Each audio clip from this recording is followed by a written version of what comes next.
there comes a time when the burden of the self in me is so great on the beauty of me that something happens. I say, I cannot stand this self, this thing that I seem to be. I can't stand it anymore. This profound change happens in some people when they've had enough of this awful self. That's because God made these bodies, God made life on earth, and God begins in me, deep down in the psyche. There is a life rising forever. Every moment, life is rising out of the depths of me, and it is renewing everything that has life. Every animal, every plant is being renewed by this rising of this extraordinary thing called life. That is intelligent.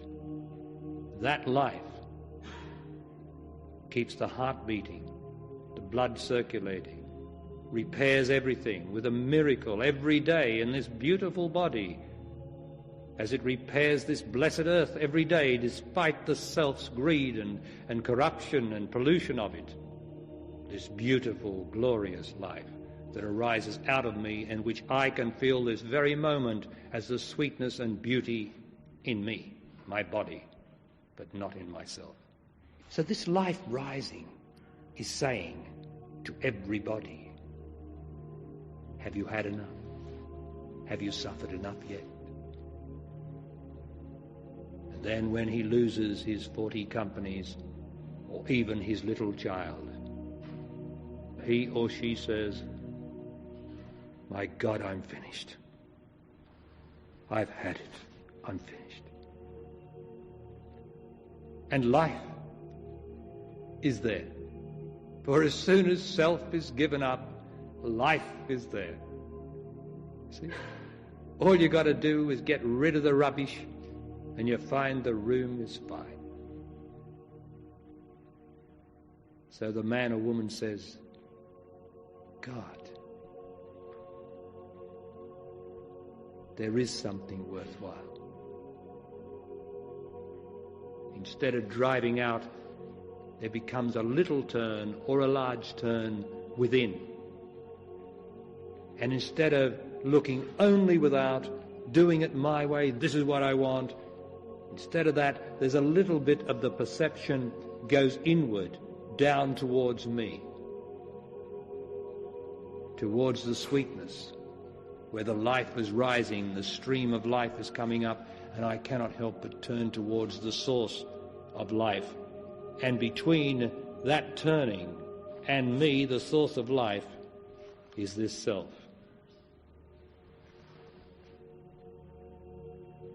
This is the beginning of self-realization, and every one of you is in it, more or less. Self-realization takes 20, 30, 40 years, or is never completed. Remember I said that we know ourselves to be liars and we know ourselves to be phonies and all the rest. We know, but to know something is not to realize it. For instance, all that I have said tonight, you knew. I cannot tell you anything that you do not already know. But when I, the Master, say it, you can realize what you know, if you are ready. But it is fragmented. And it goes on for 20 or 30 years as you start to realize that you are a liar. You then start to live, I will not lie. I will not be attached to this self that lies anymore. Well, that's only an example I'm giving about lying. There are so many other things that you turn your back on as you see yourself and realize yourself within. And as I say, it takes 10, 20, 30, 40 years. As you do this, you discover an authority, an authenticity. you start to get not a mass of self, a substantial mass. You start to get, by getting rid of self, you start to become as nothing. The more you face the liar, the guilty one, and all the rest, they disappear. Each one disappears after a time when you've faced it long enough. And the facing is very, very painful and scary. But as you face it, it starts to dissolve like all fear or ignorance dissolves. And you start to grow in an emptiness. Not an emptiness, man and woman. Emptiness is of the mind that says, I'm bored, I'm empty, empty of experience. But an emptiness, you start to ladle yourself out. And you start to grow in nothing. And when you look inside yourself, inside me, you start to see nothing. And you say, that's better. And when you go far enough and emptied enough of yourself out, you will say, with a realization that is absolutely true, that you will know it is absolutely true, whatever anyone says, you will say, I'm free. I'm free. But you're not free yet, but you've got a smell of freedom because you can see there's nothing in me. I'm nothing. You'll realize I am nothing. Now I want you just please to have a look inside of me now. There's nothing in there, is there? Nothing. So you get more and more this realization of nothing as the old fragments of the person are confronted and got rid of. You then say, I'm not attached to golf. I like to play golf. My body likes exercise, right? And I like to play golf. But I'm not attached to it. If, and this is tragic, if my child dies tonight,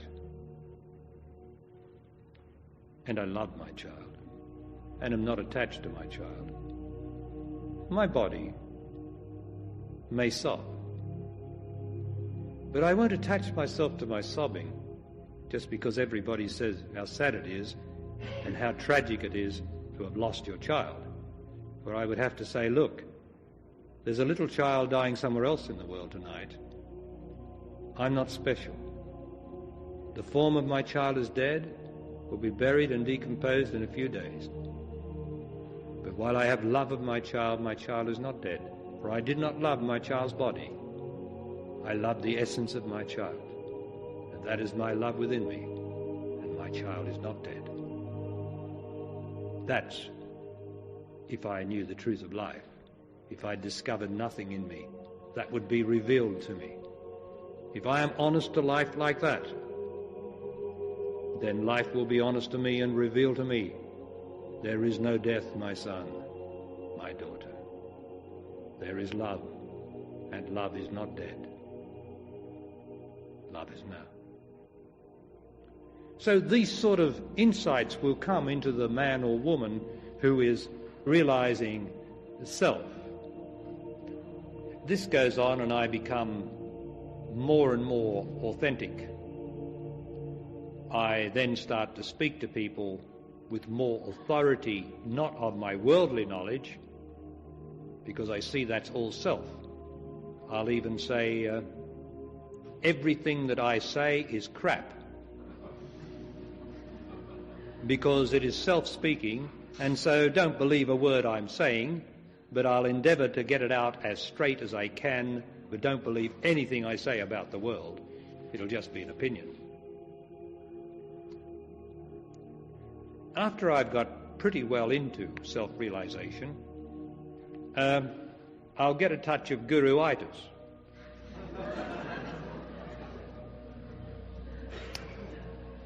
Of course, to be free of self is to be guru. I didn't make the rules, you know. That's how it is. When you are free of self, when you have realized self, And when you've done a few things after that, you are guru. Or a few things have been done for you.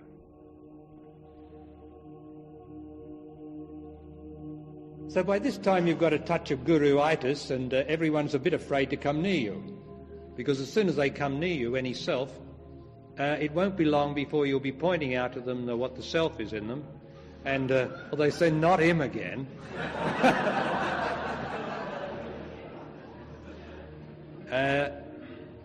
I'll become quite intolerant, as a matter of fact, at this stage.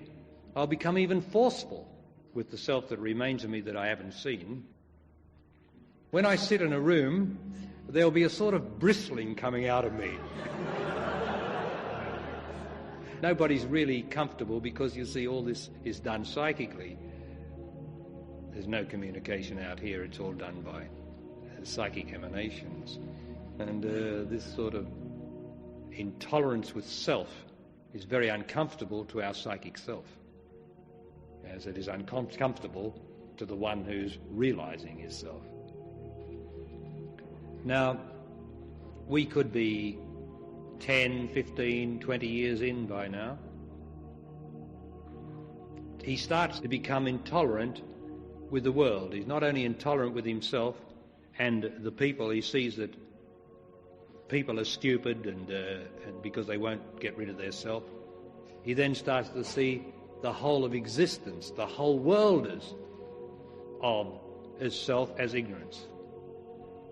He sees business, everything as ignorance, because really, you see, the whole world is himself, isn't it? I made this world. It's myself. I suddenly lift my face up and I see the whole world out here, and I say, my God, this is myself too.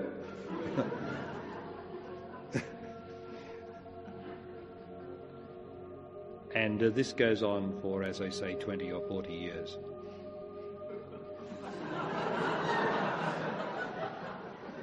However, there is a process in the latter years where I start to become a bit more mellow as I throw all this out of what I'm doing is detaching myself from it.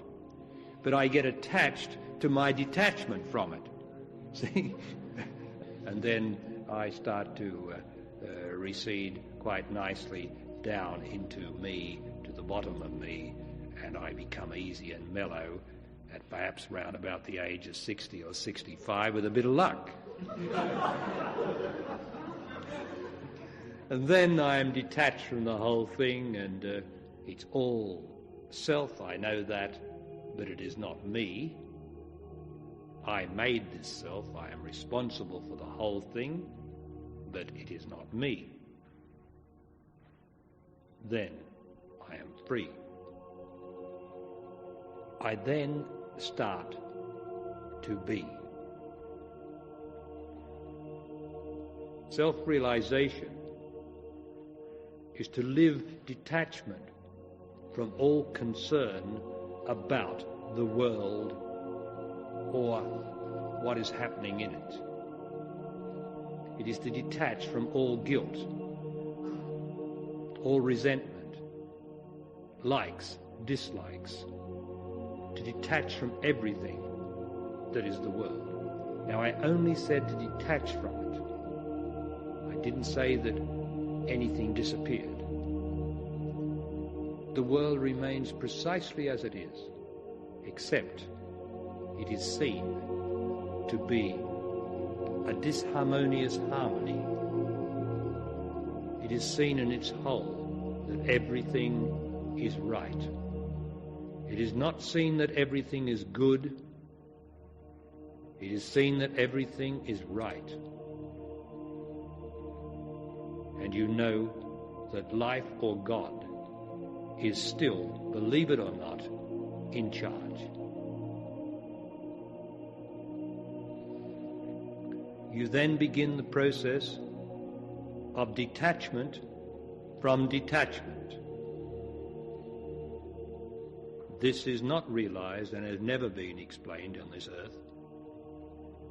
For you are hearing tonight the most complete description of self-realization and being that has yet been recorded. I am being.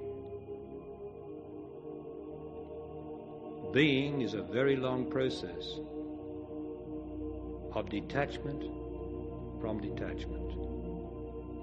It cannot be described.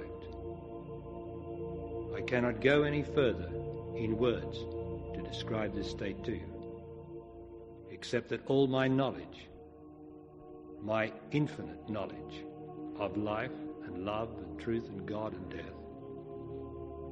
comes out of me or comes from my being.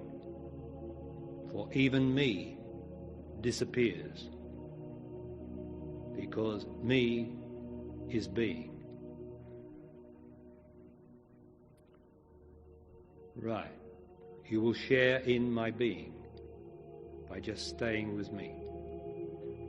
And when you stay with me in this stillness, this silence inside of me, you are in touch and facing your reality. For it is my power, if you are ready, to put you in touch with me inside of you. The stillness that is your reality. Now I was going to talk about woman, about self. Man is the principle on earth with something to do, according to my definition. Woman has nothing to do but to be loved and to be loved. Once woman is loved, she doesn't want to do anything else, it just follows. She will do what she does. When woman is loved by man and loved enough, she then realizes that she is loved. She's just master, I don't like the word mistress, but master of love. Very still, passive, sweet, beautiful. That's woman. She goes through the same process of self-realization to wake up to herself, to know herself, to realize herself. But she will realize, I am love. And in that, she then emits power. She has the power to change man. So he who is the master of the world can only be mastered by woman of love. She tries to master him with herself, her emotions. She has no chance. He gave her those emotions. Every woman's emotion was put into her by man and his lack of love for her. So woman, when she starts to self-realize, she's going to have to get rid of her emotions. And she has to stop new emotions being put into her by man. Her job is to just be love. Man, as I say, his realization is more intellectual than woman. Man realizes the truth that I've described to you tonight, and then invariably has to give it to the people. For where I am, for instance, I am serving myself. Only myself has now been manifested outside of me as the people. The people are myself. I serve the emotions and the ignorance in the people. I endeavor to face that and take that out of their bodies, just as I took it out of my own here, my own psyche. So I serve myself in my being. Okay.